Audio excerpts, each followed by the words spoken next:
Feliciteren. Oh, maar dan kan mama daar heel goed.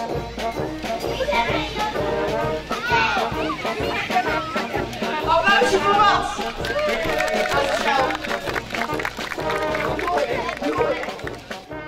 Goedemorgen. Je bent van de organisatie van het Oranje Comité. Ja, dat klopt. En ook dit jaar ben je er weer bij. Ja. Wat heb je voor nieuwe dingen dit jaar?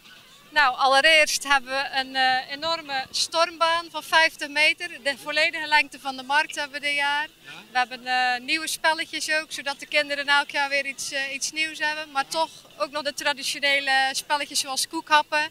En de springkussens natuurlijk, latlopen. En de versierde fietsenoptocht hebben we ook al gehad. Dus ja, dat is het programma voor de ochtend. Programma voor de ochtend. Wat staat er vanmiddag op programma?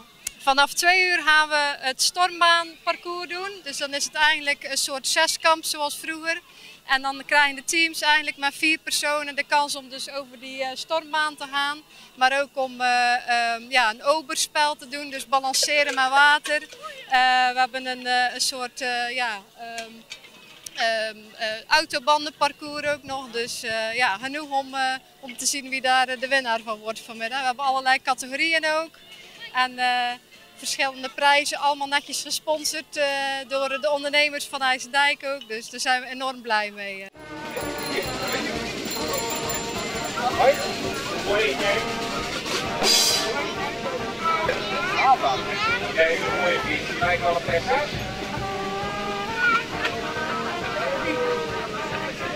Ja, je hebt al heel veel die best bedankt. Ik ben er allemaal gewoon mee vandaag.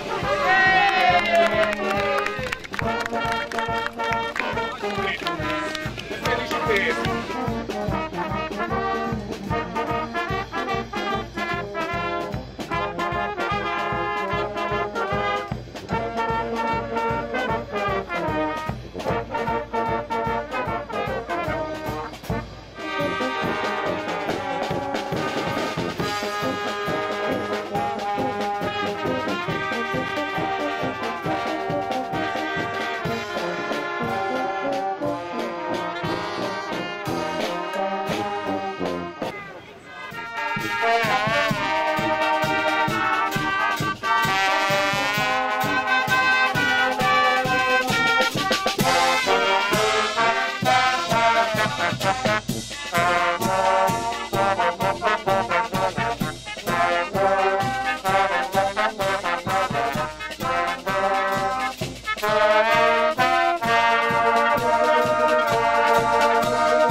Annette, het wordt gesponsord door heel veel IJsendijkse bedrijven. Ja, absoluut. Die willen we ook allemaal bedanken. Hartstikke bedankt aan alle vrijwilligers en sponsors van IJsendijk en omgeving. We hebben enorm veel cadeautjes voor de tombola gehad. We hebben altijd een tombola op Koningsdag. En ook sponsoring voor het Oranje Comité om onder andere die stormbaan op te zetten. Dus enorm bedankt voor alle sponsors en vrijwilligers.